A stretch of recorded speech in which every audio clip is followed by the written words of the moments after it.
আরজি করে অচলাবস্থা, তরুণী চিকিৎসককে ধর্ষণ করে খুনের ঘটনায় জারি রয়েছে আন্দোলন। আজ কর্মবিরতি জারি রেখেছেন জুনিয়র চিকিৎসকরা। আরজিকর কাণ্ডে লাগাতার কর্মবিরতি, বিক্ষোভ চালিয়ে যাচ্ছেন ডাক্তারি পড়ুয়ারা। অন্যান্য মেডিকেল কলেজ হাসপাতালের ডাক্তাররাও এই কর্মবিরতিতে সামিল হয়েছেন, আর এর ফলে রোগী ভোগান্তি চলছে। অর্কদীপ্ত মুখোপাধ্যায় আমাদের সঙ্গে সরাসরি রয়েছেন। অর্কদীপ্তর কাছে চলে যাবো আরজি কর থেকে। অর্কদীপ্ত, আজকে সব মিলিয়ে আরজি করের ছবিটা ঠিক কিরকম?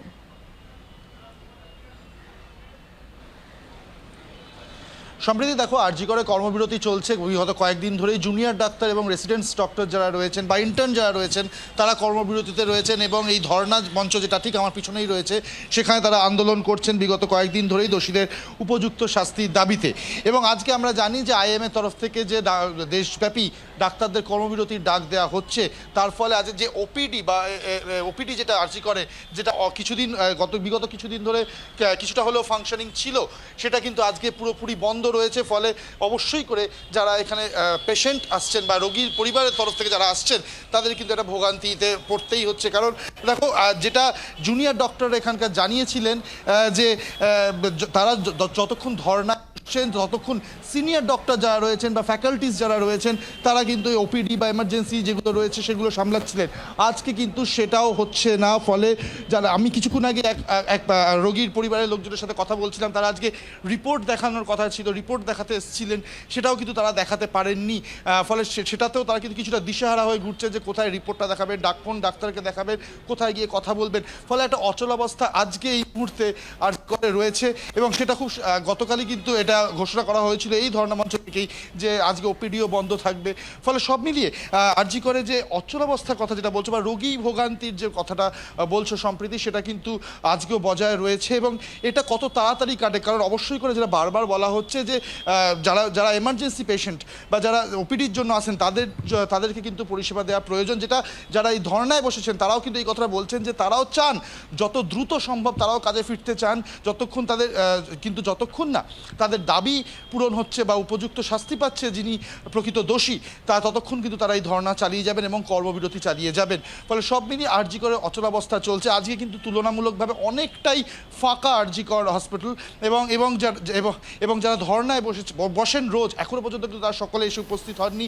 এবং পুলিশের সংখ্যাও কিন্তু আজকে অপেক্ষাকৃতভাবে অনেকটাই কম। গতকালও যা ছিল আজকে কিন্তু তার থেকেও কম। তো সব মিলিয়ে এই হচ্ছে সামগ্রিক চিত্র এই মুহূর্তে আরজি করে, এবং দিন যত গড়াবে হয়তো এই চিত্রও কিছুটা পাল্টাতে পারে।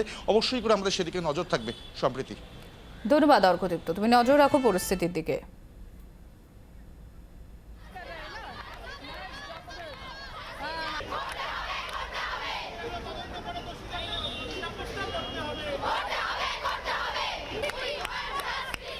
কলকাতার আরজিকর মেডিকেল কলেজ হাসপাতালে ট্রেনি মহিলা চিকিৎসককে ধর্ষণ খুনের ঘটনায় প্রতিবাদে ফুঁসছে গোটা দেশ। বিদেশের মাটিতেও ছড়িয়ে পড়েছে সেই বিক্ষোভের রাত। আর এই আবহে আজ গোটা দেশ জুড়ে 24 ঘন্টা কর্মবিরতির ডাক চিকিৎসকদের বৃহত্তম সংগঠন ইন্ডিয়ান মেডিকেল অ্যাসোসিয়েশন। আজ সকাল 6টা থেকে আগামীকাল সকাল 6টা পর্যন্ত সব ধরনের নন এমার্জেন্সি মেডিকেল সার্ভিস বন্ধ রাখা হবে। ফলে খুলবে না আউটডোর। আর সংগঠনের তরফে জানানো হয়েছে আপৎকালীন পরিষেবা ছাড়া 24 ঘন্টায় সব রকম পরিষেবা দেওয়া থেকে বিরত থাকবেন চিকিৎসকরা। বুধবার রাতে আরজিকর হাসপাতালে হামলার ঘটনার প্রতিবাদে বৃহস্পতিবার আপৎকালীন বৈঠকে এই সিদ্ধান্ত নিয়েছেন ইন্ডিয়ান মেডিকেল অ্যাসোসিয়েশন, এবং সেই হিসেবে আজকে তারা কর্মবিরতি পালন করছেন। 24 ঘন্টার কর্মবিরতি চলছে ইন্ডিয়ান মেডিকেল অ্যাসোসিয়েশনের ডাকে। আজ সকাল 6টা থেকে আগামীকাল সকাল 6টা পর্যন্ত চলবে এই কর্মবিরতি।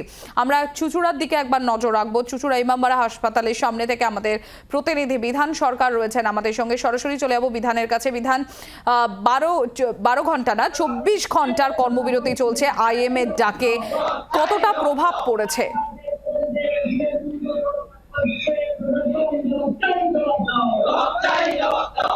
সরাসরি সম্প্রতি তোমাকে দেখাবো সেই ছবিটাই, যে ইমামবাড়া হাসপাতালে ইমার্জেন্সি খুব পাশে বিক্ষোভ চলছে, এবং যারা রয়েছে এখানে এই আজকে আইএমএর টাকা যে ধর্মঘট চলছে 24 ঘন্টা, সেই ধর্মঘটে সামিল হয়েছে হাসপাতালের চিকিৎসকরা নয়, সাধারণ কর্মচারী, হাসপাতালের যারা নার্স রয়েছে প্রত্যেকেই কিন্তু এই ধর্মঘটে সামিল হয়েছেন।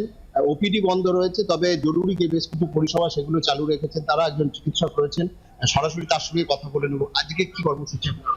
আজকে আমরা সর্বভারতীয় ইন্ডিয়ান মেডিকেল অ্যাসোসিয়েশনের ডাকে যে আজকে অজরুরি পরিষেবা যেটা আউটডোর ইলেকটিভ বিভিন্ন অপারেশন সেগুলো আমরা বন্ধ রেখেছি আজকে।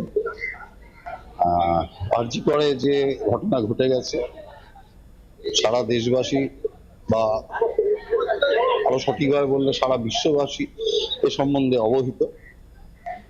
এর প্রতিবাদে এবং একটা ঘটনা ঘটেছে তারপরে আরো ঘটনা ঘটে চলেছে, যার জন্য আজকে আমরা এই অবস্থানে আসতে বাধ্য হয়েছি। যারা বাইরে রুগী দেখান মানে ওপিডিতে তাদের তো সমস্যা আছে। না, তাদের সমস্যাটা আমরা যতটা পেরেছি কম করার চেষ্টা করেছি, কারণ আমরা নিজেরা এখানে একটা দেখতেই পাচ্ছেন একটা মঞ্চ তৈরি করে এখানে আমরা কিন্তু রুগী দেখছি, কারণ এটা আমাদের সবসময় মাথায় থাকে। বিশেষ করে সরকারি হাসপাতালে দূর দূরান্ত থেকে প্রান্তিক লোকজন তারা চিকিৎসার জন্য আসেন, তাদের যাতে অসুবিধে না হয় আমরা যতটা সম্ভব সেটা অ্যাড্রেস করার চেষ্টা করেছি এই সমস্যাটা। কারণ এটা আমাদের সবসময় মাথায় থাকে যে আমাদের সমস্ত ডাক্তারদের, বিশেষ করে যারা আমরা সরকারি স্বাস্থ্য ব্যবস্থার সাথে যুক্ত, অর্থাৎ আমাদের তারা হচ্ছে বলছেন যে তারা 24 ঘন্টার কর্মবিরতি পালন করছেন, কিন্তু তার পাশাপাশি রোগী পরিষেবার দিকটাও তারা মাথায় রাখছেন। ইমার্জেন্সি যেমন পরিষেবা তারা দিচ্ছেন, তার পাশাপাশি এই ধরনের যদি কোনো আপৎকালীন পরিস্থিতি তৈরি হয় তার জন্যও তারা সদা সতর্ক। অনেক ধন্যবাদ বিধান। এবার আমরা নজর রাখবো বাঁকুড়ার দিকে। বাঁকুড়া মেডিকেল কলেজ অ্যান্ড হসপিটালের সামনে থেকে আমাদের সঙ্গে রয়েছেন আমাদের প্রতিনিধি মৃত্যুঞ্জয় দাস। একবার মৃত্যুঞ্জয়ের কাছে চলে যাবো। মৃত্যুঞ্জয়, 24 ঘন্টার আইএমএর ডাকে 24 ঘন্টার কর্মবিরতি পালন করছেন চিকিৎসকরা Bankura medical college and hospital, সেখানকার ছবিটা ঠিক কিরকম ধরা পড়ছে?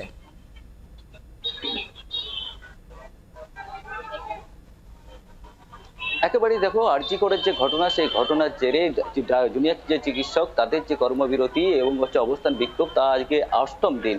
এবং অন্যদিকে আইএমএ ডাকার যে 24 ঘন্টার যে বন্ধ, সেই বন্ধের ফলে কিন্তু আরো কিছুটা সমস্যায় পড়তে হলো রোগী এবং রোগীর আত্মীয়দের। আমি এই মুহূর্তে দাঁড়িয়ে রয়েছি বাঁকুড়া সম্মিলনী মেডিকেল কলেজ হাসপাতালের যে আউটডোর, সেই আউটডোরের একটু ছবিটা দেখো।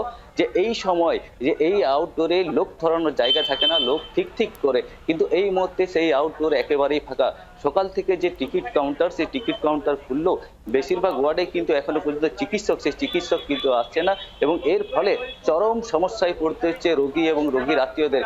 কয়েকজন রোগীর আত্মীয়রা রয়েছে। বলছি, সকাল থেকে কি অবস্থা দেখছেন আউটডোরে? আমি তো এখনো দেখিনি, তো যাচ্ছি সেলাই খুলে হওয়ার জন্য। এখন আমাদের রিপোর্ট গেলে আনতে গেছি, ডাক্তার এসছে?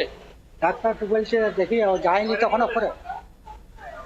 আরো কয়েকজন আছে, আমি কথা বলবো। ভাই, সকাল থেকে এই আউটডোরে কি অবস্থা দেখছেন? ডাক্তারবাবু আর কোনো নেই। আমি তো সকাল থেকে এসে লাইনে দাঁড়িয়ে আছি। আমি কোন ইয়ের থেকে এলাম, সারেঙ্গা, আমাদের সারেঙ্গা থানার থেকে এলাম, কিন্তু কোনো নেই। আইলাম, ঘুরে গেলাম, কিন্তু ওই গরিব মানুষ জানছেই তো আমাদের ইয়ে কতটা সমস্যায় পড়তে হচ্ছে। সমস্যা, ভীষণ সমস্যা। এলাম, কালকে এলাম, বন্ধ, ঘুরে গেলাম অর্ধেক রাস্তার থেকে। আজকে এলাম, এই যে আমার কোনো কাজ হলো নি, আর বলছে সোমবার দিন আসুন। এবার সোমবার দিন এবার অর্থাৎ বুঝতেই পারছো যে প্রতিদিন এইভাবে হয়রানির শিকার হতে হচ্ছে এই সমস্ত রোগী এবং রোগীর আত্মীয়দের। আমি একটু অনেক ধন্যবাদ মৃত্যুঞ্জয়।